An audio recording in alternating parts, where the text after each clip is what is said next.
Hello all. Today I'm gonna show you supermarket in South Africa. మేముండేది జోహాన్స్బర్గ్. ఈ veggies అన్ని Durban నుండి వస్తాయి, కానీ ఎవ్రీ వీక్ ఇవే వెజ్జీస్ ఉంటాయి. లైక్ నియర్లీ ఒక 8 టైప్స్ ఉంటాయి. అవే ఎవ్రీ వీక్ రిపీట్ అవుతూ ఉంటాయి. ఇక్కడ మాకు ఎక్సెప్ట్ వెజ్జీస్ మిగిలిన అన్ని గ్రాసరీస్ నార్మల్గానే దొరుకుతాయి. ప్రైస్ అనేది కొంచెం ఎక్కువ ఉంటుంది. మేము ఈ షాప్కి వచ్చిన స్టార్టింగ్లో, అంటే సౌత్ ఆఫ్రికా వచ్చిన కొత్తలో ఈ షాప్ని తమిళ వాళ్ళు నడిపేవాళ్ళు. సో మేము ఈ షాప్కి షన్నుని తీసుకుని వచ్చినప్పుడు వాళ్ళ వర్క్ కూడా పక్కన పెట్టి షన్నుని చూసుకునేవారు. ఈవెన్ నా షాపింగ్ మొత్తం కంప్లీట్ అయ్యేంత వరకు షన్నుని తీసుకెళ్ళి వాడికి నచ్చిన క్యాండీస్, లాలీపాప్స్ అన్నీ ఇచ్చి బిల్లింగ్ కౌంటర్ దగ్గర పెట్టి చూసుకునేవారు. అజయ్ అన్న ప్రజెంట్ ఇండియా వెళ్ళిపోయారు, బట్ ఇప్పటికీ షన్ను ఎలా ఉన్నాడని మెసేజ్ చేస్తూనే ఉంటారు. సో ఇక్కడికి నార్త్ అండ్ సౌత్ వాళ్ళు కూడా వస్తుంటారు కాబట్టి ఇంక్లూడింగ్ దేవుడి విగ్రహాలు, వెజ్జీస్, పూజ సామాన్లు, గ్రాసరీస్ అన్నీ ఉంటాయి.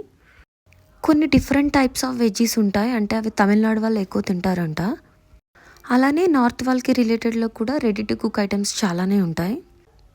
ఇండియన్ స్నాక్స్, ఇంకా ఫ్రోజన్ ఐటమ్స్ చాలానే ఉంటాయి. సో మనకు కావాల్సిన అన్ని ఐటమ్స్ ఇక్కడ దొరుకుతాయి. సో ఇదే మా mini bazaar. Thank you so much for watching all. Bye bye.